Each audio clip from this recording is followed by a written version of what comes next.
Bonjour à tous, on se retrouve avec Guillaume, manager et coach principal du Frontier-Antau Handball. Merci Guillaume d'être parmi nous aujourd'hui. Merci à toi. Reprise de la Pro League ce week-end.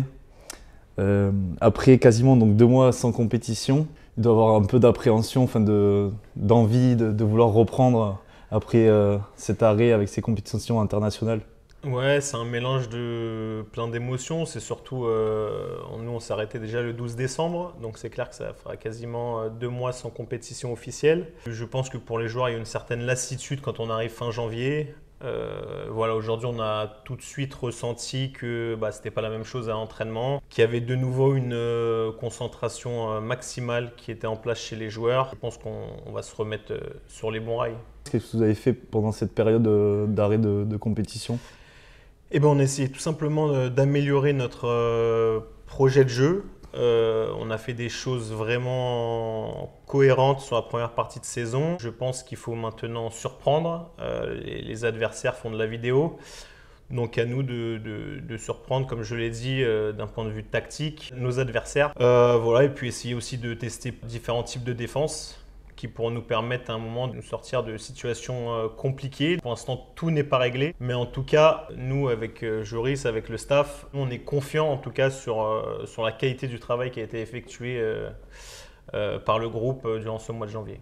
Ces 2 mois, c'était également l'occasion d'effectuer des matchs amicaux pour revenir et toujours avoir le rythme de ces matchs qui est primordial.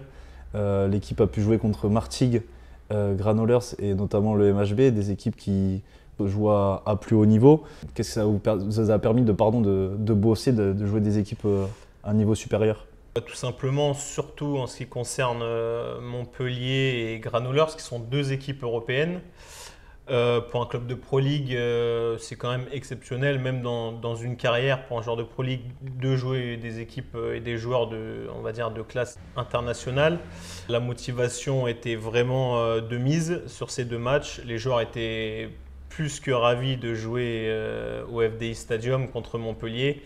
Et on a fait aussi un déplacement assez long quand même, parce qu'il y a quand même 6 heures de route pour faire l'aller-retour contre Granollers à Barcelone. Surtout le match à Granollers, on est tombé sur une équipe qui nous a fait courir, qui court encore plus que nous. Et ça, on ne tombe pas beaucoup contre des adversaires comme ça. On a eu tendance à avoir des adversaires qui ont cassé le jeu, Ouais, bien sûr. qui ont cassé le rythme. Et ce qui nous a parfois causé quelques soucis, à nous, en relation aussi avec nos meneurs de jeu, d'être dans la gestion du rythme pendant 60 minutes. Comment tu envisages cette deuxième partie de saison après ces 2 mois de travail avec la coupure de la compétition? Ouais, comme nous a dit le président lors d'une réunion la semaine dernière, c'est que quand on perd les matchs amicaux, on gagne après en championnat. J'espère que cela va se reproduire. Et comment je l'envisage? Je croise les doigts très fort pour qu'on ait la même réussite, qu'on n'ait pas de blessés. Comme j'ai parlé aussi avec certains entraîneurs, c'est que toutes les planètes ont été alignées parce qu'on n'a pas eu de blessés. Et ça, c'est quand même très important dans des effectifs de Pro League. En tout cas, le sérieux est de mise, que les adversaires ne soient pas surpris, on ne manquera pas d'humilité dans cette deuxième partie de saison. On prend personne de haut, ce n'est pas parce qu'on est premier qu'on pense que tout est acquis. Le haut niveau, c'est un perpétuel recommencement et voilà, une remise en question permanente tous les lundis. Et c'est primordial. Et d'ailleurs, tu parlais de confiance, de soutien de la part de plusieurs des personnes autour du club. Et on remercie également aujourd'hui Febal Casa qui est partenaire du club depuis cette saison, qui nous accueille aujourd'hui au sein de son magasin. Donc on est très content d'être là aujourd'hui. On va attaquer du coup cette deuxième partie de saison directement par, on va dire, vraiment un gros rendez-vous. On sait que Caen a fini fort la première partie de saison. Comme vous l'avez compris, le club se déplace ce vendredi pour le match à Caen. Est-ce que c'est déjà un match important d'entrée pour attaquer? Ouais, je parlerai surtout de matchs clés. C'est une équipe qui est invaincue à domicile, qui a eu la dernière possession pour battre Dijon. Ça va être à domicile devant 2005-3000 personnes, un super palais des sports, un super écrin pour le niveau Pro League. On sait que ça va être la guerre, hein. On sait qu'ils nous attendent de pied ferme. Ça fait un mois qu'ils font la publicité Pour le match, voilà, en tout cas, gagner là-bas serait fort dans le fait d'envoyer un message aux autres, parce que ça voudrait dire que la dynamique collective de groupe a continué. Il y a beaucoup d'équipes qui attendaient aussi à ce que le FTHB perde quelques points. Ça ne l'a pas été. Si on remet le bleu de chauffe et qu'on signe une victoire à Caen, cela enverrait un beau message à nos adversaires. Sur la deuxième partie de saison, on sait qu'il y a plus de matchs à domicile qu'à l'extérieur. Est-ce que c'est pour toi un élément qui va peser dans la balance pour, on l'espère, jouer le plus haut du tableau? Oui, quand on a regardé le calendrier, là où je parlais de planètes alignées, on a fait le taf à l'extérieur. Et c'est vrai qu'on a, durant aussi les semaines à 2 matchs, on va en avoir 2. Il y a une fois où on est exempt et une autre fois où surtout on reçoit 2 fois. J'espère que ce calendrier favorable va permettre au moins une certaine fraîcheur physique sur l'enchaînement des matchs. On sait pour info que sur février, on va recevoir Sarrebourg un mardi et le vendredi enchaîné contre Cournon. Et sur le mois d'avril, qui va être vraiment un mois dense, puisque le club va se déplacer à Saran, ensuite recevoir Cherbourg en semaine et enchaîner avec The Match contre Dijon. Ce sera 2 périodes qui vont être denses et sur la récupération qui vont être primordiales. Ouais, je pense qu'aujourd'hui, Dijon, ça serait trop loin d'en parler. Si on perd 4-5 matchs d'ici là, ça ne sera pas, comme tu l'as dit, the match, the big match. On va s'atteler surtout tous les week-ends voilà, de travailler sur nos adversaires comme on le fait et surtout de les battre. Mais en tout cas, voilà, il y a vraiment un gros sérieux. Je sais que nous, avec le staff, on travaille de la même façon. Comme j'ai dit tout à l'heure, on a beaucoup d'humilité. Je pense que les joueurs voient notre sérieux, voient qu'on ne compte pas nos heures. Et voilà, moi, je fais partie des personnes qui pensent que la valeur travail est quelque chose d'important dans la vie. Et que voilà, si on travaille bien, il n'y a pas de raison que ça ne le fasse pas. Bien sûr qu'on peut perdre, il n'y a aucun problème. Mais comme je le dis souvent à mes joueurs, ça ne me dérange pas de perdre contre plus fort que nous. Il faut juste qu'on n'ait rien à regretter au bout de 60 minutes. Bien sûr. Qu'est-ce qui a joué pour qu'on soit à cette place-là au championnat? Je pense que je suis arrivé dans un contexte qui était favorable, dans le sens où je profite aussi du très bon travail qui a été fait par l'entraîneur précédent, tout en y mettant ma touche. Je pense aujourd'hui le groupe de joueurs qui va finir la saison arrive à maturité. C'est des joueurs aujourd'hui qui sont pas loin d'être dans le top 3 par poste dans le championnat de Pro League. Il faut aussi le savoir. Je pense que le club se doit d'avoir des ambitions. Je me dois, nous devons, avec les joueurs et le staff, d'avoir de hautes ambitions parce que notre place, elle est dans les 4 premières places. Nous, il faut savoir que l'objectif qu'on s'est fixé avec les joueurs, l'objectif haut, c'était la 4e place et l'objectif bas, la 6e place. Aujourd'hui, on dépasse cela. Disons qu'on prend un peu de l'avance sur notre objectif initial. Bon, je pense que l'environnement s'y prête. C'est quoi du coup la recette magique de Guillaume Crépin pour arriver à performer comme ça sur la durée en sachant qu'on n'a fait que la première partie de saison mais... Je pense qu'on peut être fier du travail qu'on a accompli. Je le répète encore une fois, mais Joris, l'entraîneur adjoint, n'y est pas pour rien, qui est aussi préparateur physique. Donc là aussi, on a la chance de ne pas avoir eu de blessés, donc c'est aussi grâce à lui et uniquement grâce à lui et au sérieux des joueurs. Est-ce qu'il y a une méthode? Je pense pas. Il y a un joueur qui m'a dit, il y a certains joueurs qui m'ont dit qu'ils recevaient des messages, comment ça se fait que Frontignan gagne autant de matchs et est à cette place-là? Le joueur en question a répondu tout simplement qu'en fait on travaillait très bien la semaine. Comme je le dis, moi le travail de l'entraîneur s'arrête. Souvent, c'est du lundi au jeudi et nous, on est là pour assurer que le cadre fonctionne et que les joueurs respectent le cadre.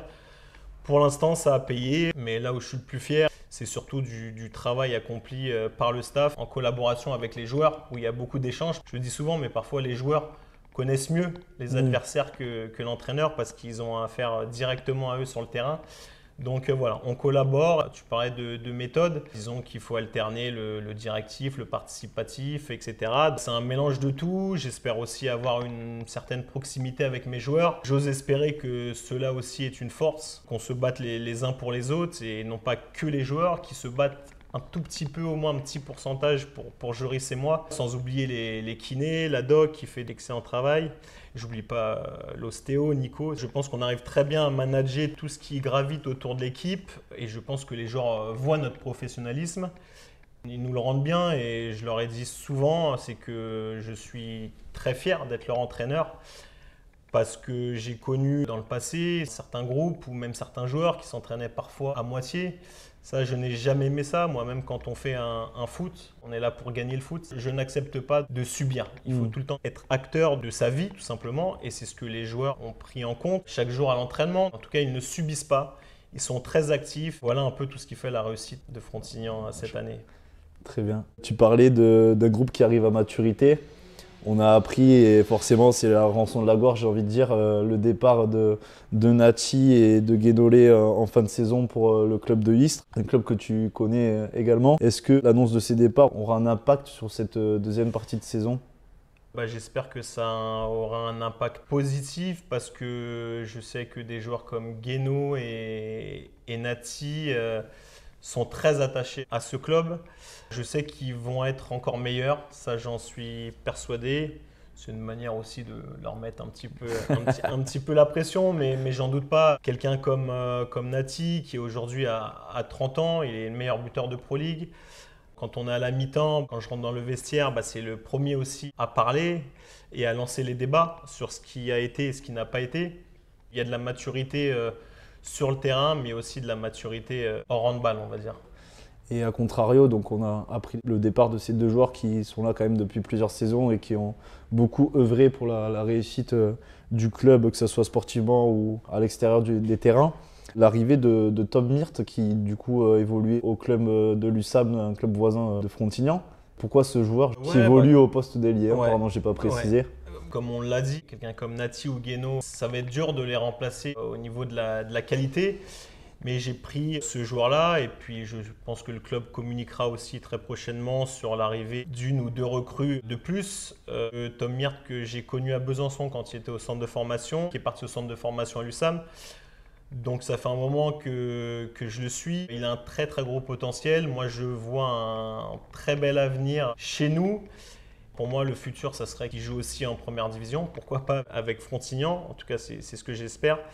C'est quelqu'un qui est très sérieux, qui a beaucoup de mental. J'aime travailler aussi avec des jeunes joueurs. Je sais qu'il se battra à 100%. Je pense que les supporters ne seront pas déçus sur le fait que c'est un joueur qui mouille le maillot.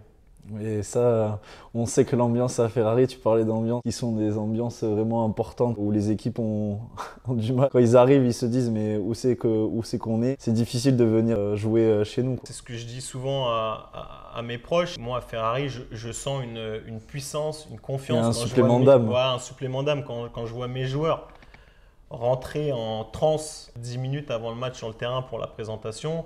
J'ai vraiment confiance. J'ai encore plus de confiance en notre travail, mais il y a toujours ce petit plus de solidarité, de cohésion et puis cette osmose qu'il y a avec le public, cette proximité. Et ça m'a toujours plu en tant que joueur et ça me plaît encore et je suis ravi pour les joueurs. Voilà, signer à Frontignan, c'est quelque chose qui est pas anodin. Il se passe quelque chose dans ce club, dans cette salle et on va essayer de faire perdurer cette dynamique à Ferrari collective. Et puis à l'extérieur, on sait qu'aujourd'hui, gagner en Pro League partout, c'est un exploit. Je sais qu'on va être amené forcément à perdre. Mais en tout cas, comptez sur nous pour donner le maximum. J'espère qu'on perdra juste parce que c'est un soir où on a été peut-être un peu plus faible que l'adversaire. Ou alors qu'on ne perdra pas à nouveau et que ça continuera ainsi. Petite dernière question, on a eu les championnats du monde là, qui se sont terminés. La France, comme vous le savez, a fini troisième avec une victoire in extremis contre le Portugal. Toi, en tant qu'œil de coach, qu'est-ce qui a manqué à la France pour aller en finale ? C'est pas facile comme question, hein, mais je pense que peut-être je vois aujourd'hui par exemple un Aymeric Min comme l'un, voire le meilleur joueur du championnat en France. Je pense que c'est l'un des futurs très grands joueurs. Je pense qu'il va être amené à prendre de plus en plus de temps de jeu. Je pense qu'il y a des super qualités individuelles à tous les postes, hein, ça on ne peut pas le renier. J'ai trouvé que parfois ça manquait, comment dire, de lien, de cohésion. De lien entre les joueurs. Il y a beaucoup de qualités. Il y a des joueurs qui marquent parfois. On a une discussion sur parfois le handball, c'est NBAisé, c'est un mot un peu… voilà, chacun faisait sa petite partition. Alors, ça marche, mais je pense que pour atteindre le très très haut niveau et atteindre la plus haute place, il faut un fond de jeu très fort. Je pense que dans les années à venir, la France est capable de battre le Danemark, ça j'en suis persuadé. Voilà, c'est tout ce qu'on souhaite. Et d'ailleurs, on a une pensée pour Charles Bozinger qui a été formé au Frontignan Handball et voilà, qui a dignement porté le maillot, notamment sur la dernière action pour remporter la médaille de bronze. En tout cas, merci beaucoup Guillaume de t'être prêté au jeu pour cet avant-match. Donc, on vous donne rendez-vous vendredi, match à Caen. Nous, particulièrement le 14 février pour la réception d'Angers. Pour retrouver Ferrari, on l'espère que l'ensemble des parties prenantes, que ce soit les supporters, bénévoles, partenaires du club, on remercie encore une fois Febalcasa et Ouda Salaris, qui est nouveau partenaire du club cette saison, qui nous a gentiment pouvoir faire cette conférence d'avant-match au sein de son magasin. Merci encore une fois Guillaume. On te souhaite tout le meilleur pour cette deuxième partie de saison ainsi qu'à l'ensemble des joueurs pour cette saison 2024-2025. Merci beaucoup, à très vite.